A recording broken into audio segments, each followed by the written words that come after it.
இலக்கியம் எழுதாததற்கு பிடி சாபம். எழுத்தாளர் கான சுப்பிரமணியம் பற்றி சுஜாதா. ஒரே ஒரு மாலை சிறுகதையில் ஒரு புதிய உத்தியை கடைபிடித்தேன். கதையின் சோகமான முடிவை பாதியில் குறுக்கே புகுந்து சொல்லிவிட்டு கதையை தொடர்ந்தேன். அதனால் அந்த கதையின் பிற்பகுதியில் உருக்கம் அதிகமாகியது. இருவரும் செத்துப்போகப் போகிறார்கள். உனக்கு எத்தனை சம்பளம், என்ன கலர் பிடிக்கும் என்றெல்லாம் அற்ப விஷயங்களை பேசிக் கொண்டிருக்கிறார்களே என்ற ஐயோ பாவம் கிடைத்தது. பல வருடங்கள் முன் ஒரே ஒரு மாலை ஆனந்த விகடனில் வெளிவந்த போது மூத்த விமர்சகரான கான சுப்பிரமணியம் அந்த கதையை குறிப்பிட்டு, இந்த கதை என்னை பிரமிக்க வைத்தது.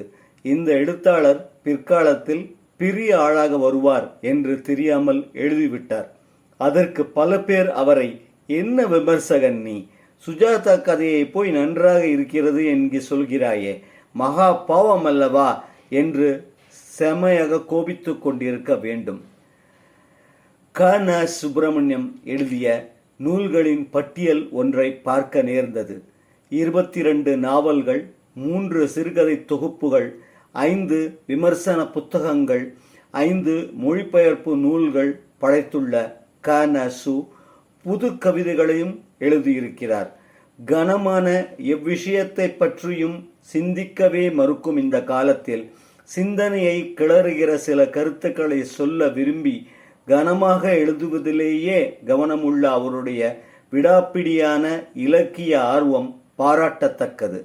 அவருடைய நூல்களான பொய்த்தேவு, அசுரகணம் இரண்டையும் படித்திருக்கிறேன். புனித தாமஸையும் வள்ளுவரையும் ஒரே காலத்தவராக கொண்டு அவர் எழுதிய நாவல் புதுமையானது. ஆரம்ப காலத்தில் நான் ஆனந்த விகடனில் சிறுகதைகள் எழுத ஆரம்பித்த போது டில்லியில் பல முறை அவரை சந்தித்து பேசியிருக்கிறேன்.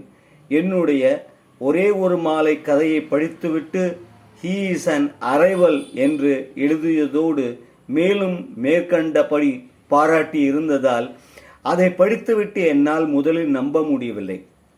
அதன் பிறகு வியாபார பத்திரிகைகள், இலக்கிய பத்திரிகைகள் என்ற பாகுபாட்டில் நான் வியாபார பத்திரிகைகளின் பக்கம் தள்ளப்பட்டேன். அவைகளில் கொஞ்சம் கூட நல்ல இலக்கியம் வரவே முடியாது என்கிற கோஷ்டியில் கானாசுவும் ஒருவர்.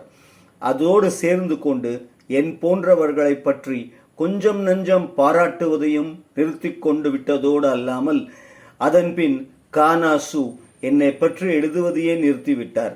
டில்லியில் ஏதாவது ஒரு கூட்டத்தில் எதேச்சையாக பார்க்க நேர்ந்தால் அவர் கருப்பு கண்ணாடியை எடுத்து அணிந்து கொண்டு வெளியே ஜன்னலை பார்த்து கொண்டிருப்பார். என்ன செய்வது?